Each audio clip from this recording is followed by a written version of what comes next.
ini sedang kita bersihkan, sedang kita tertibkan.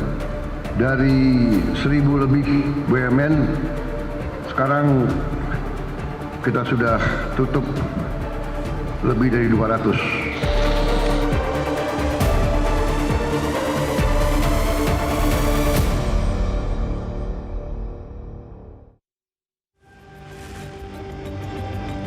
Selamat malam pemirsa. Pekan ini Badan Usaha Milik Negara atau BUMN menarik perhatian masyarakat. Yang pertama, media melaporkan beberapa BUMN sukses mencetak peningkatan laba yang besar di kuartal pertama tahun 2026. Yang kedua, Presiden Prabowo memerintahkan BUMN dipangkas jumlahnya dari sekitar 1.000 BUMN lebih menjadi sekitar 250 BUMN. Pemirsa, saya Lionel Samosir dan inilah Top Ekonomi. Kejutan BUMN di era Presiden Prabowo.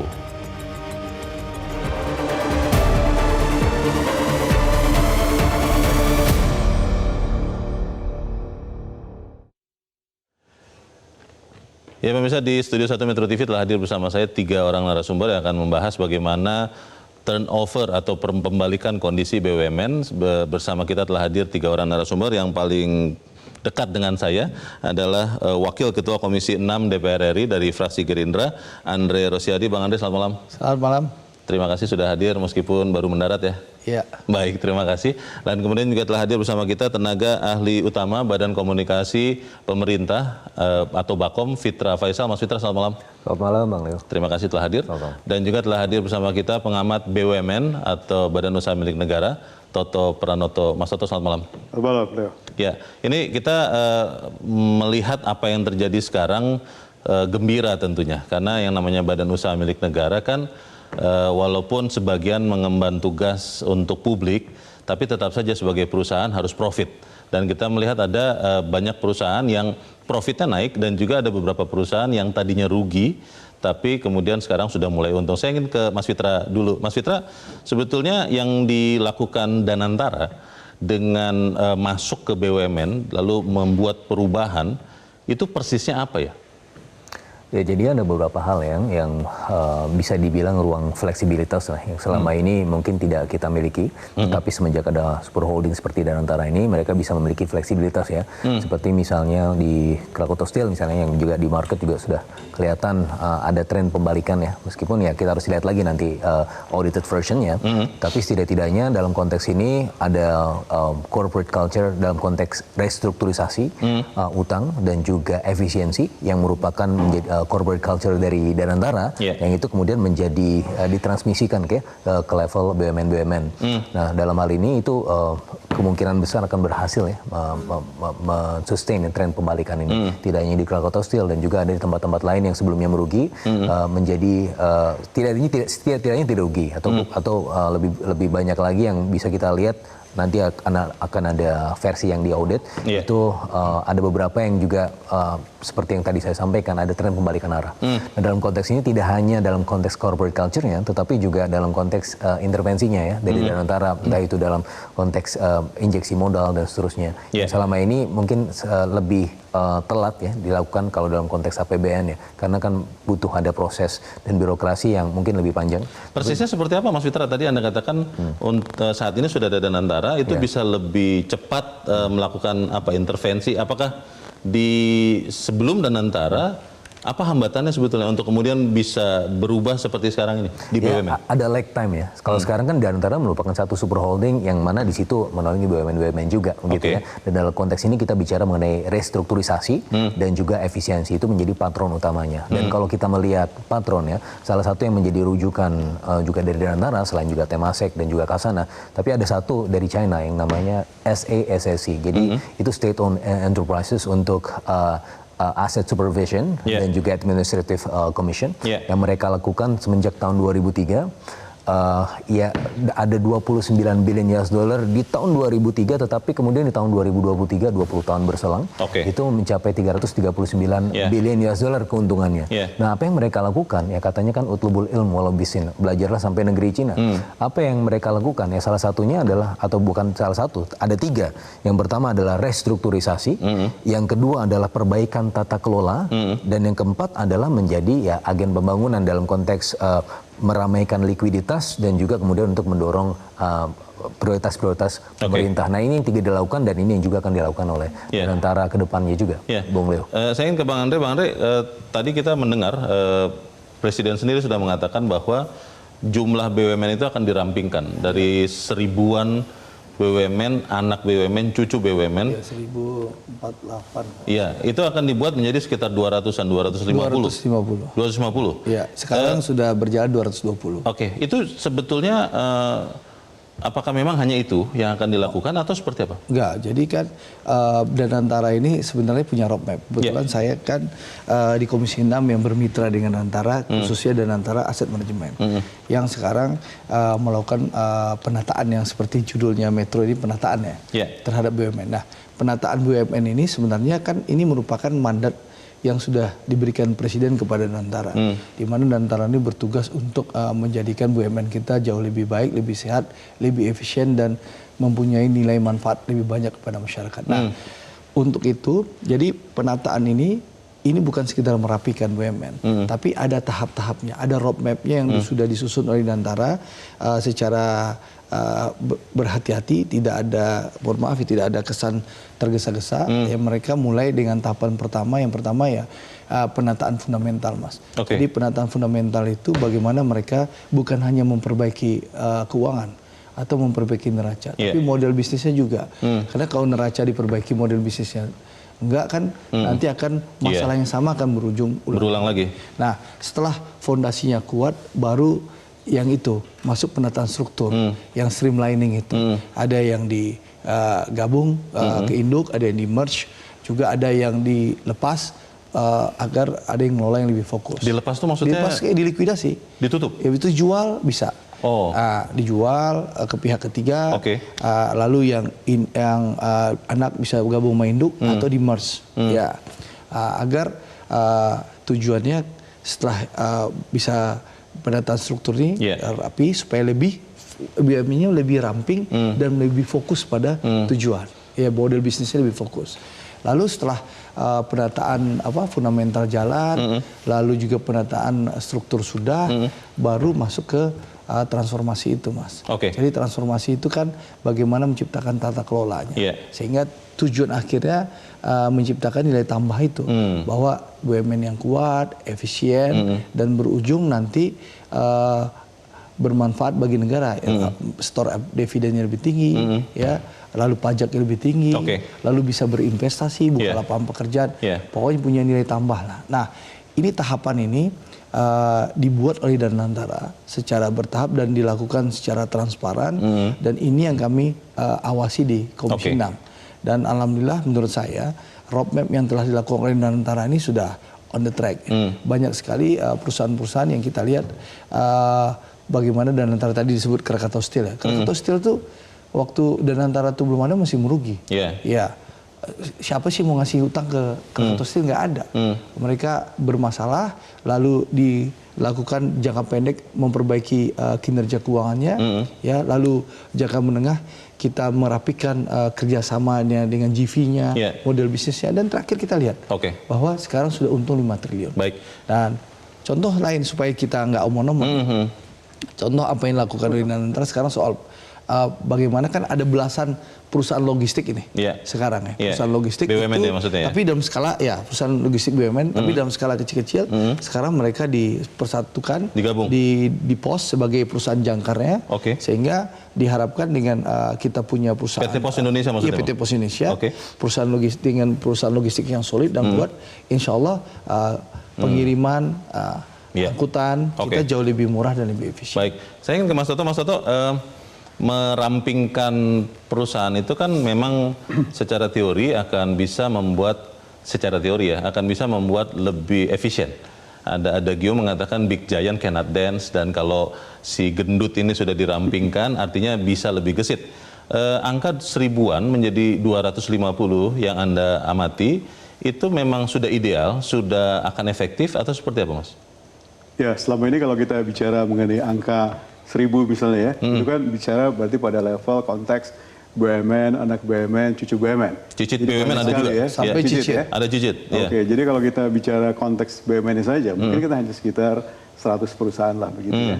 Jadi kalau sekarang Presiden bilang dari sekitar 1000-an akan dibuat menjadi hanya sekitar 300, tentu konteksnya adalah dalam upaya untuk bagaimana supaya daya saing dari BUMN itu bisa diperkuat ya. Jadi seperti tadi disampaikan, misalnya ada beberapa konteks yang sudah dijalankan, misalnya lewat proses merger, lewat proses penggabungan dalam bentuk beberapa holding atau subholding dan lain-lain. Idealnya secara teori sebetulnya kalau kita konsolidasikan, mestinya kan apalagi perusahaan-perusahaan BUMN sejenis ya, itu kan mestinya nanti dalam jangka pendek itu dia punya cost structure langsung dia bisa turun. Karena sumber-sumber efisiensi pasti bisa didapatkan. Misalnya dari pengadaan procurement barang-barang ya. Bisa jadi satu lebih murah ya. Beberapa fasilitas lab misalnya ya, atau fasilitas penunjang lainnya juga bisa dibikin jadi satu. Sehingga dalam jangka pendek dengan cost structures yang lebih ringan, maka tentu otomatis bottom line angka profitnya juga bisa meningkat ya.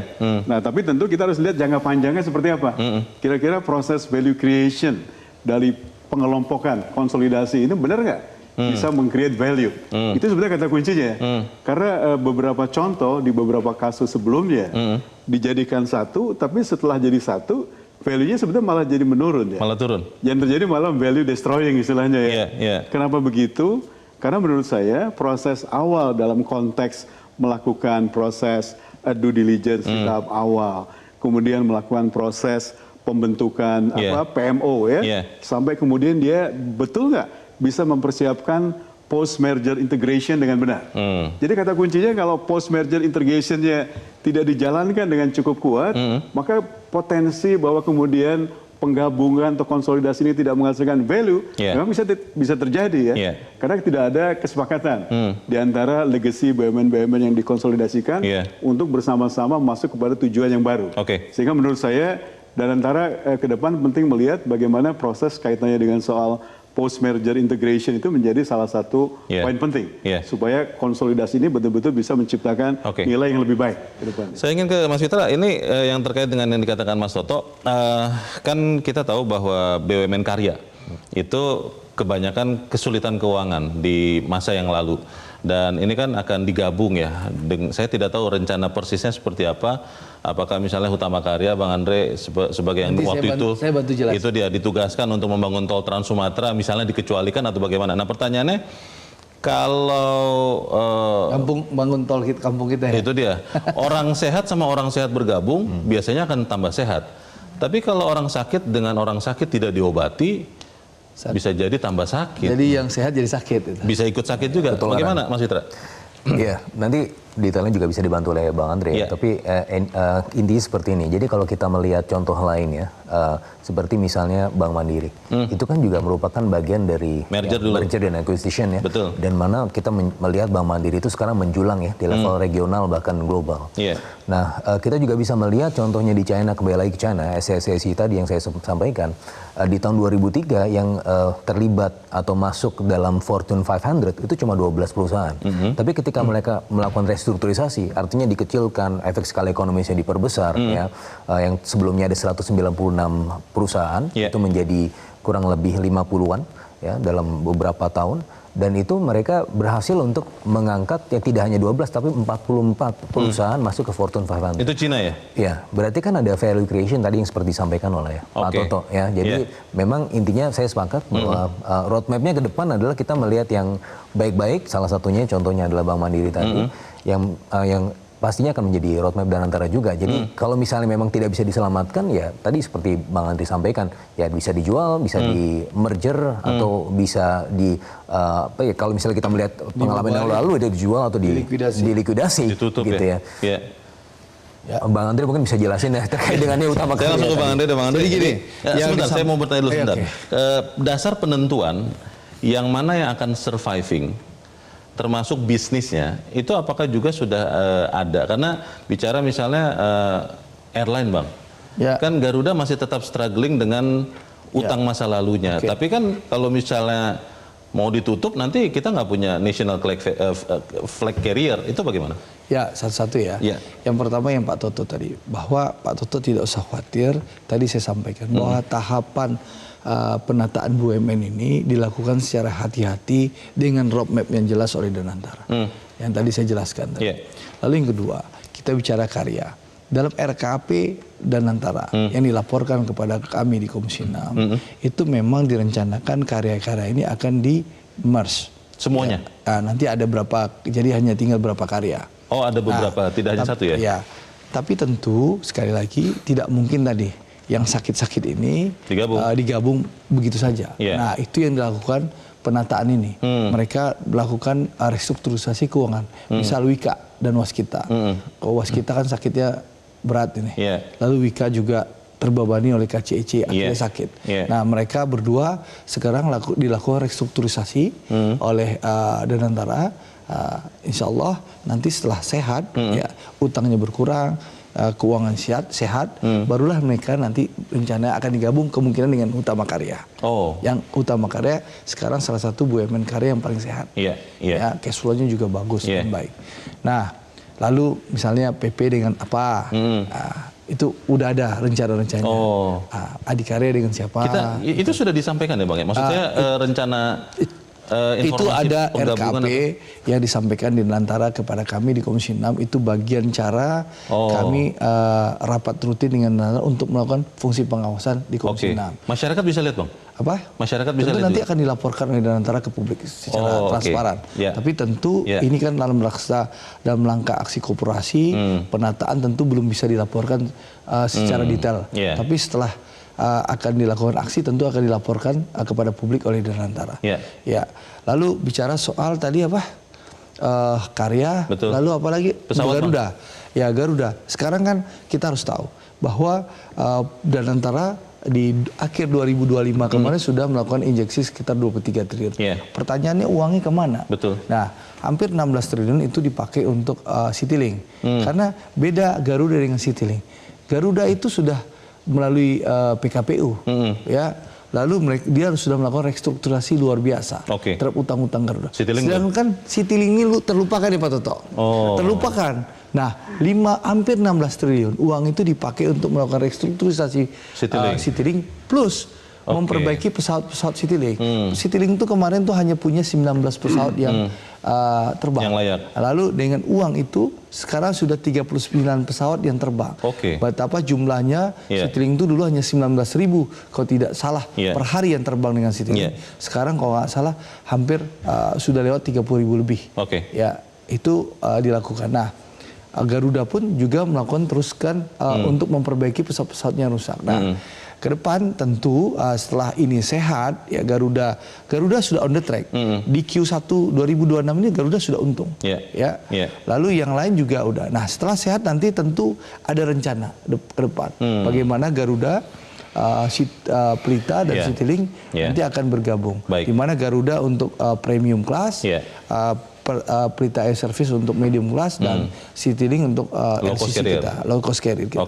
Pertanyaan berikutnya adalah bagaimana kemudian BUMN sebagai badan usaha milik negara yang mana yang akan diprioritaskan, mencari profit atau seperti misalnya Pertamina juga memberikan manfaat terbesar untuk masyarakat lewat domestic obligation. Tetap bersama kami, Top Ekonomi segera kembali.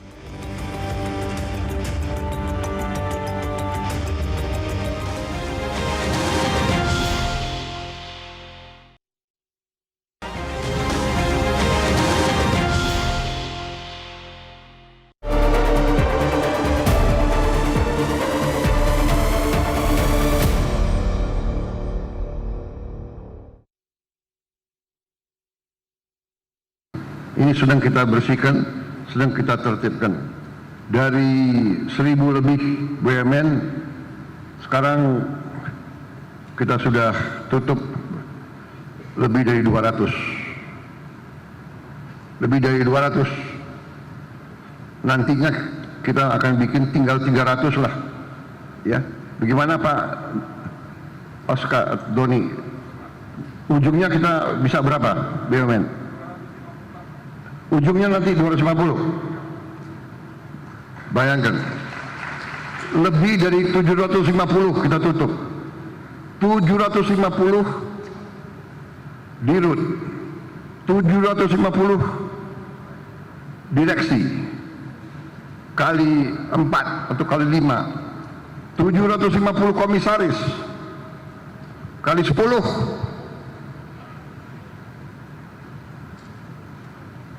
Overheadnya kayak apa, gajinya kayak apa. Saudara-saudara, ini uang rakyat semua. Perusahaan tidak untung, hanya bayar overhead. Pemirsa, terima kasih Anda masih bersama kami. Kita masih membicarakan bagaimana pembalikan kondisi BUMN. Mas Fitra, kalau kita melihat BUMN ini kan sebagai perusahaan harus profit. Tapi juga terutama yang bersinggungan langsung dengan rakyat harus memberikan apa ya, subsidi begitu ya. Domestic obligation seperti Pertamina, PLN, public service. Pertanyaannya pembagiannya untuk yang mana kemudian memang harus profit semaksimal mungkin dan yang mana boleh tidak profit untuk kesejahteraan rakyat itu seperti apa? Ya, saatan, ada saatnya ya. Jadi kalau kita bicara mengenai tadi, balik lagi ya ke contoh tadi referensi utama kita. Ada 3 bagian ya, restrukturisasi tadi, bagaimana SFCC melakukan itu. Yang kedua adalah perbaikan tata kelola. Yang ketiga adalah peramaian likuiditas dan juga kemudian menjadi agen pembangunan. Nah ini tidak bisa kita lepaskan begitu saja. Namanya juga usaha, betul harus profit. Tapi ini kan milik negara. Betul. Yang mana itu pada akhirnya dampaknya adalah dampak ekonomi. Kita bicara mengenai bagaimana dampak inklusif dari BUMN tersebut terhadap rakyat. Nah kalau kita bicara mengenai konteks super holdingnya, itu Danantara sekarang sudah ada di DMF, Danantara Development Management Fund, ya, yang mana itu tujuannya bukan cuma melihat oke, ada proyek IRR-nya berapa dan seterusnya, tetapi juga melihat dampak ekonominya seberapa besar. Bukan hanya cari cuan begitu ya? Betul. Nah, return memang harus ada karena itu kan untuk going concern-nya. Tetapi yang berikutnya yang paling penting juga adalah berapa tenaga kerja yang bisa diserap, kemudian berapa keuntungan ekonomi buat masyarakat dan seterusnya. Nah itu yang menjadi lebih penting lagi karena beda dengan perusahaan pada umumnya, ini perusahaan milik negara, yang mana tujuannya adalah menjadi armnya negara atau bahkan dalam konteks yang lain, dalam konteks teoretik itu menjadi kuasi fiskal, ya. Jadi tidak hanya kita bicara pembangunan bersumber dari APBN saja, tapi bersumber dari badan usaha milik negara. Yang namanya usaha profit begitu kan, kalau misalnya rugi ya itu kan bukan bagian dari berusaha lagi, yang tadi merupakan bagian dari proses restrukturisasi begitu. Tapi di bawah Danantara akan tetap misalnya Pertamina, PLN itu tidak harus profit kalau kemudian itu dibutuhkan untuk menyejahterakan rakyat. Maksud saya begini, ketika dibutuhkan harga BBM bersubsidi dan PLN itu listriknya tidak perlu naik, mereka tetap boleh begitu kan? Ya misalnya kemarin begini ya, jadi kalau Pertalite dan solar itu kan dari APBN ya, ada posnya itu subsidi dan kompensasi energi dan itu memang dijamin tidak akan naik. Tetapi ada Pertamax misalnya, Pertamax itu kan memang sumbernya bukan dari APBN. Tapi kenapa kemarin pemerintah memutuskan untuk tidak membebani masyarakat di awal-awal ya, setelah Lebaran kan baru selesai festivities, baru selesai Lebaran, baru makan ketupat, masa harganya naik? Enggak kan, makanya ditahan. Nah, bagaimana cara menahan itu? Bukan dari APBN, tapi dari marginnya Pertamina yang digunakan juga untuk kemudian membuat harga itu tidak naik ya. Meskipun ini sebenarnya kan market prices gitu ya. Tetapi ya ada kalanya juga ketika memang tekanan sudah semakin besar ya kita mengkalkulasi lagi bagaimana dampaknya itu tidak besar untuk masyarakat tapi di sisi lain masih ada going concern-nya untuk BUMN ini. Jadi itu adalah jalan tengah yang coba kita ambil. Baik, gitu, Mas Toto, bicara BUMN juga kita bicara soal penyertaan modal negara. PMN yang masalah klasik ya. Banyak orang mengatakan itu harusnya bisa dipertanggungjawabkan, itu harusnya bisa membesarkan BUMN, tapi dalam berbagai pengalaman itu tidak terjadi. Anda melihat dengan adanya Danantara memperbaiki kinerja begitu banyak BUMN, apakah PMN ini akan tetap menjadi andalan utama untuk menyehatkan dan kemudian tetap memperkuat BUMN, atau pada waktunya memang PMN ini bisa ditiadakan karena ya BUMN-nya sudah sehat? Bagaimana Mas Toto? Di undang-undang baru saya kira ada. kita Malah mesti melihat kepada undang-undangnya kan. Yang baru ya? Perubahan undang-undang baru di Undang-Undang 1 2025 ya, 16 2025 terkait revisi Undang-Undang BUMN kan disebutkan bahwa memang setelah nanti masuk menjadi Danantara, maka bagian keuntungan dari setiap BUMN tadi yang biasanya menjadi langsung setoran dividen kepada negara lewat APBN, nantinya kan langsung akan dikelola oleh Danantara. Jadi dengan model semacam ini sebetulnya ke depan PMN yang diharapkan dari pemerintah, kalau ada kebutuhan perusahaan negara butuh misalnya ya, untuk berbagai macam alasan, itu nanti tidak lagi lewat mekanisme APBN. Tapi nanti ya? Ya, tapi harus dicukupi lewat Danantara. Undang-undangnya udah bicara begitu. Oke. Ya. Iya. Yang memang sekarang menjadi perhatian kan kebetulan tadi disampaikan Bung Fitra misalnya ya, sudah ada Danantara pembentukan Danantara Development Management. Ya. Nah ini kan juga satu hal yang mungkin publik juga bertanya, karena dalam pembentukan lembaga ini juga dimungkinkan munculnya PMN lagi kepada badan ini. DDMF ini ya? Jadi pertanyaannya nanti apakah kemudian kira-kira akan timbul potensi dari double fiskal yang kira-kira kalau nanti penanganannya tidak cukup baik, itu membahayakan nggak buat keuangan negara ya? Karena pada akhirnya nanti siapa yang harus bertanggung jawab? Kalau misalnya proyek yang dibangun tanda petik mengalami kerugian, pada itu juga lewat PMN, sementara setoran Danantara juga kepada dividen negara juga sudah relatif tidak cukup besar lagi begitu, ini kan bisa menjadi double hit ya. Sehingga kedepannya memang perlu ada pengaturan yang relatif harus lebih clear ya. Mana bagian-bagian yang dianggap sebagai fungsi komersial BUMN ya, dan mana yang menjadi bagian PSO. Dan PSO ini saya kira lewat penyertaan modal negara juga harus jelas dari sisi aspek akuntabilitinya. Jadi jangan dicampur begitu ya. Kalau dicampur itu membuat nanti kita kehilangan arah bagaimana menilai secara clear kinerja dari BUMN. Itulah yang terjadi di masa-masa yang lalu ya. Jadi kalau kita lihat misalnya sekarang kenapa banyak BUMN karya kolaps ya? Karena penugasan-penugasan di periode sebelumnya terlalu berat. Dan mereka kemudian tidak bisa membagi mana bagian sisi komersial mereka, mana bagian penugasan. Karena bagian penugasannya kemudian nggak diikuti dengan suntikan injeksi dana pemerintah dan menjadi beban korporasi. Jadi akibatnya mereka menjadi agak kesulitan. Ini menurut saya ke depan harus diperbaiki ya. Soal bagaimana membuat pembukuan yang lebih terpisah dan lebih transparan. Sehingga bebannya bisa dibagi. Sangat menarik. Bang Andre gimana soal memisahkan tadi? Jadi gini, pertama di undang-undang baru kita ini, PMN itu sudah dihapus. Ya, tidak ada lagi PMN kecuali ada penugasan khusus oleh pemerintah. Nah, di situ di undang-undang baru juga ditegaskan, kalau ada penugasan khusus, itu wajib dananya disediakan. Misalnya sesuatu kementerian menugaskan BUMN harus ada anggarannya dari pemerintah. Karena untuk tadi yang disampaikan Pak Toto tadi, banyak BUMN karya bangkrut, tugas saja, perintahnya lisan zaman dulu. Ya zaman-zaman di bawah 2019 itu, 2014-2019 itu kan banyak perintah lisan. Beli tol, bangun tol, ini, bangun ini, bangun ini. Leverage, perintah lisan. Pembiayaannya begitu ya? Tidak ada penugasan resmi tertulis, dan juga tidak ada anggaran yang disiapkan. Akhirnya ini yang menyebabkan BUMN karya ini boncos. Ini yang kita selesaikan sekarang utang-utang masa lalu. Nah, dalam undang-undang BUMN yang kita lakukan perbaikan itu perubahan undang-undang itu bahwa PMN itu tidak ada lagi. Itu pertama. Setiap injeksi itu melalui Danantara. Ya tadi disampaikan Pak Toto. Nah, dan penugasan BUMN wajib Kementerian Teknis bicara dengan Danantara. Dan nanti dan BPBUMN nanti harus ada dana yang disiapkan untuk penugasan supaya BUMN kalau ditugaskan nggak boncos, gitu loh. Ini menarik Bang Andre karena kan kita belajar dari masa lalu. Itu dia dari masa lalu kalau bicara BUMN karya, mereka jadi kesulitan keuangan karena ditugaskan membangun infrastruktur. Kalau mereka kan ditugaskan siap, ya itu dia. Dan akhirnya kan keuangannya boncos. Di bawah Danantara dalam proses ini, apakah nantinya BUMN karya ya, kita fokus di situ dulu Bang. Itu akan bisa katakanlah independen ketika ada perintah lagi, penugasan lagi yang melampaui kemampuan keuangannya, dia bisa mengatakan ini tidak bisa, tidak visible. Bagaimana Bang? Perintah undang-undang itu jelas Mas. Di undang-undang BUMN itu setiap ada penugasan harus disiapkan anggarannya. Dan Kementerian Teknis kalau menugaskan BUMN karya misalnya, itu harus mengajak bicara dulu BPBUMN dan Danantara. Harus lewat Danantara? Ya, harus bicara tidak dulu, bisa langsung ke BUMN karya? Ya, dia boleh kasih penugasan, tapi perintah undang-undangnya jelas. Lu kasih penugasan, lu siapin fulus. Gitu. Itulah ada undang-undangnya.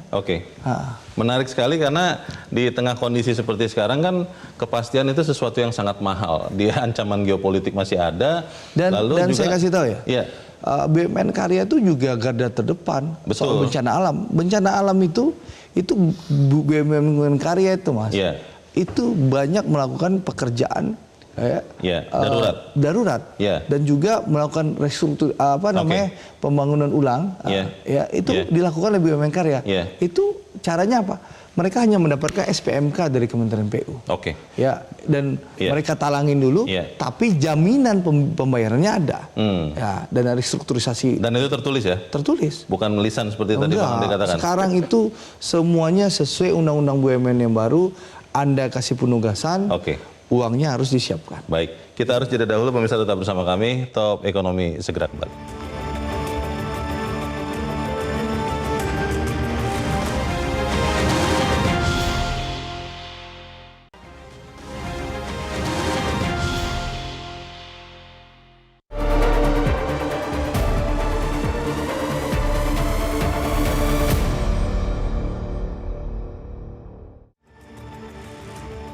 Terima kasih Anda masih bersama kami di Top Ekonomi. Kita masih membicarakan bagaimana pembalikan kondisi BUMN dilakukan oleh pemerintahan Prabowo.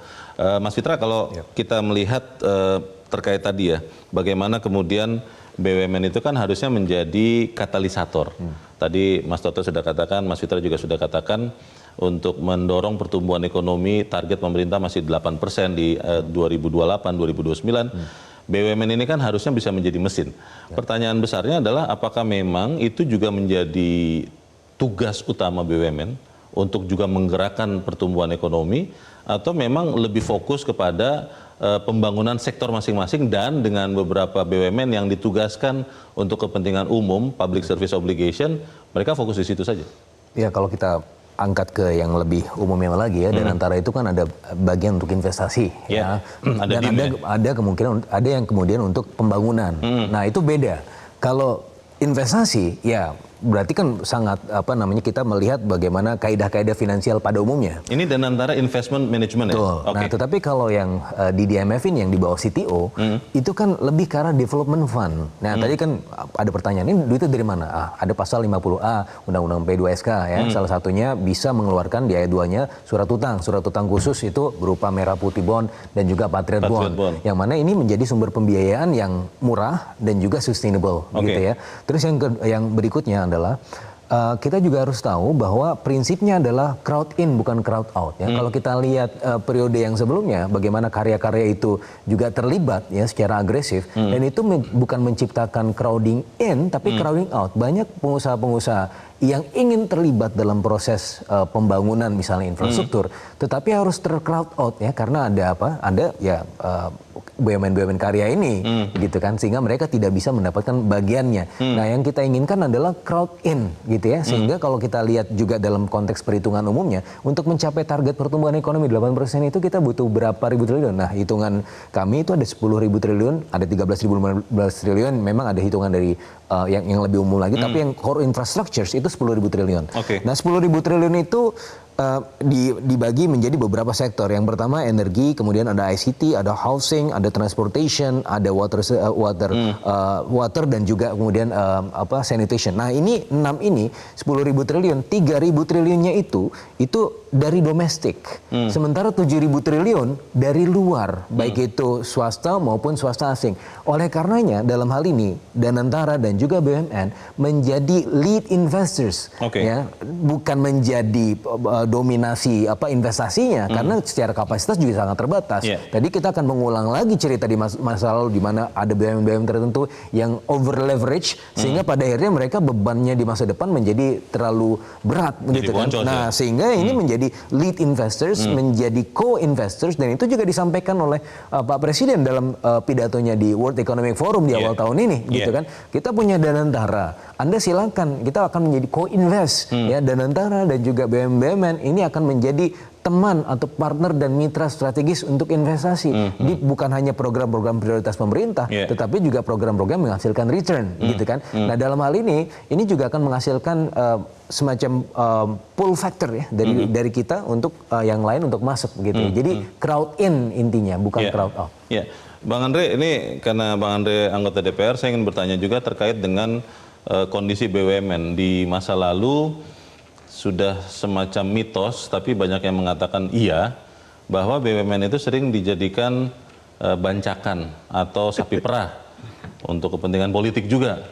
Di bawah Danantara, apakah BUMN ini sekarang Anda melihat sudah bisa benar-benar dipisahkan dari kepentingan politik, tarik-menariknya, atau seperti apa, Bang? Ya, sebagai anggota Komisi 6 DPR RI, saya udah periode kedua sekarang di Komisi 6. Oke. Ya, saya melihat bahwa pengelolaan BUMN jauh lebih baik. Ya. Di 2019-2024 itu transformasi sudah berjalan di bawah Pak Erick Thohir ya. Dan dengan 2024-2029 dengan pemerintah dan kami bersama-sama DPR melakukan perubahan secara fundamental di Undang-Undang BUMN, ini memang BUMN di bawah Danantara ini memang jauh dikelola secara transparan.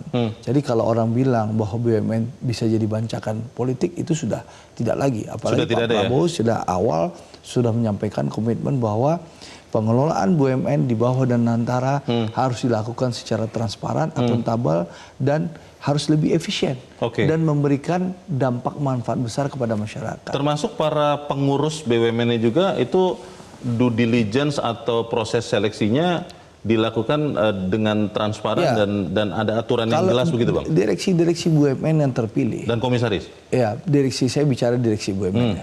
Direksi-direksi BUMN yang terpilih oleh Danantara itu melalui mekanisme yang jelas. Itu mereka melalui asesmen, ya, melalui asesmen dan termasuk wawancara, ya, dan akhirnya mereka dipilih baik orang ini di dalam talent pool, ya, yang dikumpulkan dari dalam internal BUMN sendiri, ya, di Danantara ataupun dari luar. Itu melalui mekanisme asesmen yang jelas, transparan dan terukur karena tidak mungkin transformasi yang dilakukan Danantara sekarang itu para arsiteknya, para pelaksananya tidak dilakukan asesmen dicari kualitas unggul. Tidak boleh underspec begitu ya? Ya tentu, jangan underspec karena sekali lagi ini kan kita lagi melakukan transformasi besar-besaran, ya mulai dari tadi pembenahan fondasi, lalu sampai streamlining. Ini streamlining ini kan dari 1.000 sampai 250.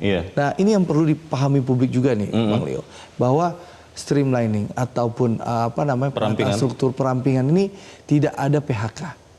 Ini paling penting nih. Penting itu. Ya, karena banyak orang yang bertanya, kan perampingan dari 1.000 lebih BUMN jadi 250 BUMN, berarti kan banyak perusahaan. Karena mengurangi direksi kan, Bang? Ya. Jadi untuk karyawan, saya ingin sampaikan secara terbuka tidak ada PHK. Karyawan itu nanti akan bergabung kepada perusahaan MERS atau ke induk perusahaan. Ya, tidak ada PHK. Jadi karyawan tidak ada PHK. Yang terganti mungkin direksi dan komisaris. Tapi untuk karyawan tidak ada PHK. Itu yang perlu kita garis bawahi. Baik, Mas Toto, ini kita bicara Indonesia kan juga hidup di tengah persaingan ya. Sovereign Wealth Fund tentunya bukan hanya Danantara. Kita bicara yang terdekat ada Temasek, ada Khazanah, belum bicara dari negara-negara lain.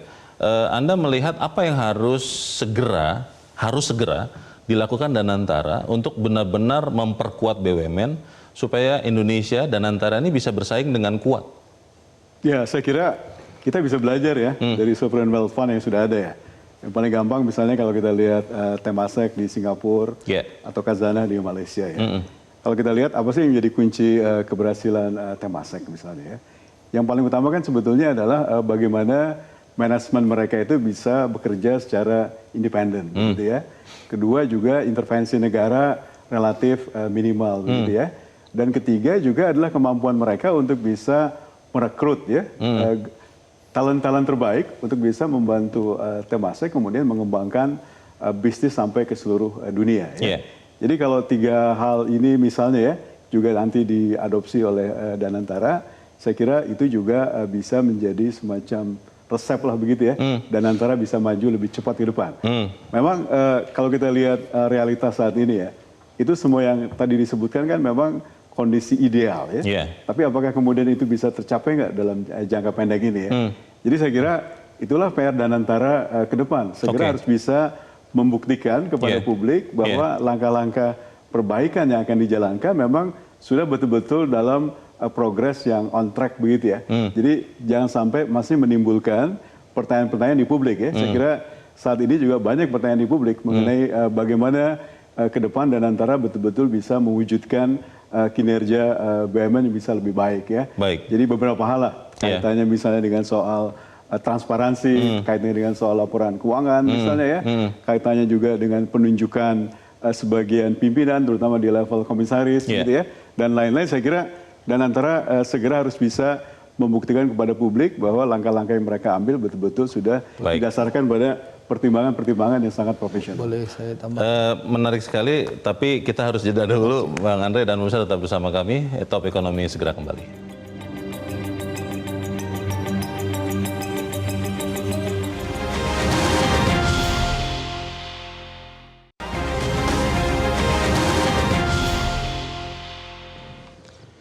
Terima kasih Anda masih bersama kami dan kita ada di bagian akhir diskusi kita pada saat ini.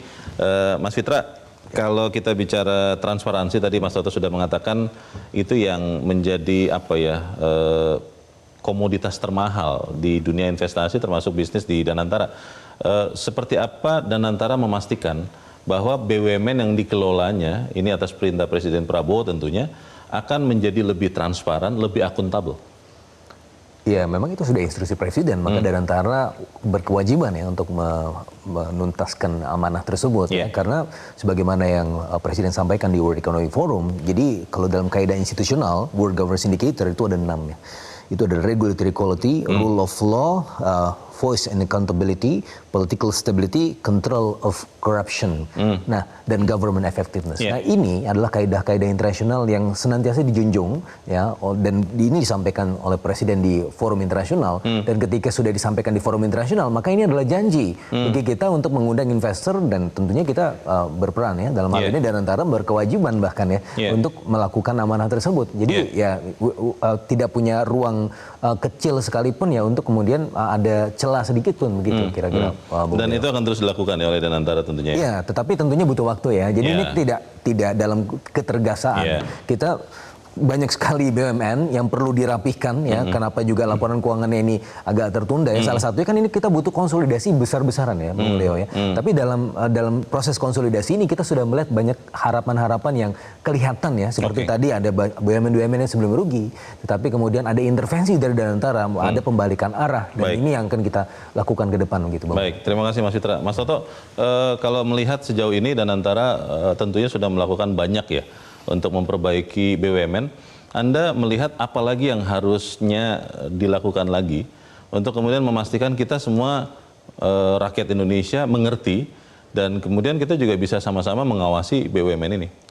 Ya, menurut saya yang paling penting adalah bagaimana proses eksekusinya ya dijalankan dengan cukup transparan dan memang kemudian bisa memberikan harapan kepada publik, kepada masyarakat, bahwa eksekusi yang dijalankan itu betul-betul akan menghasilkan BUMN yang lebih kompetitif ya.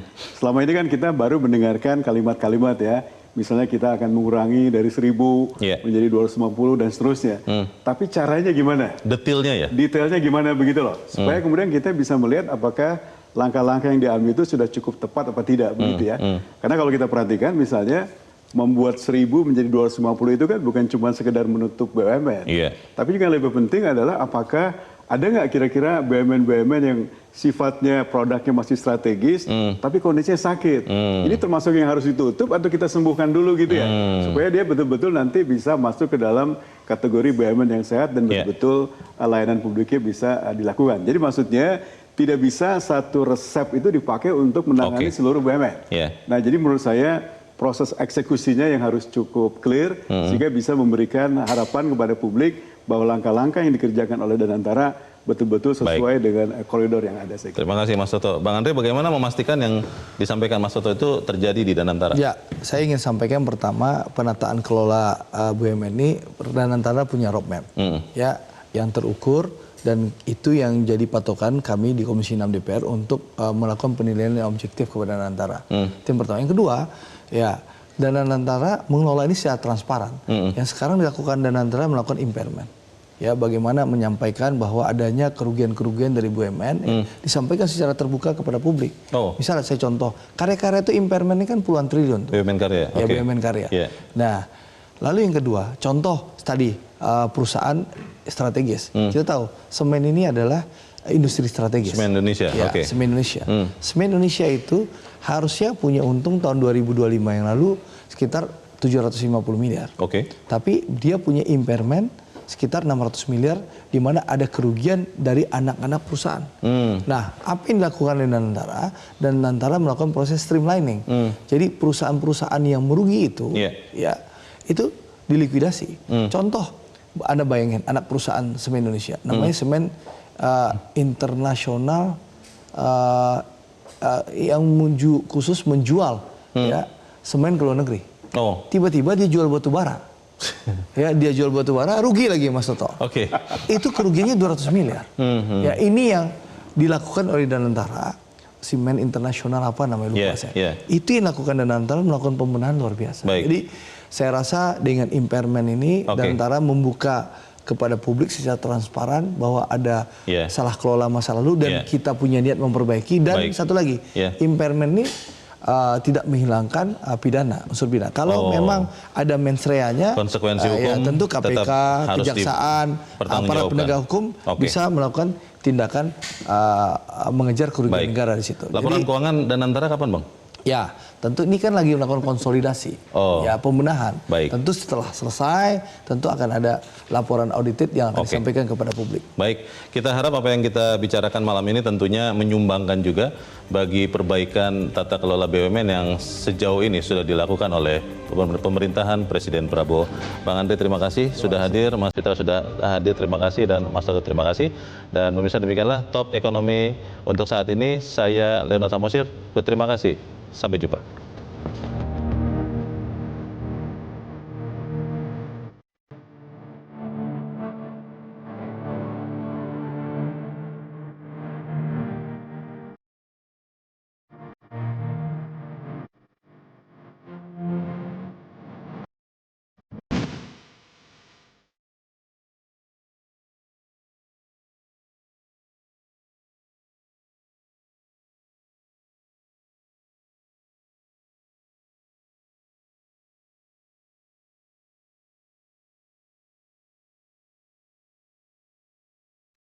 Metro TV.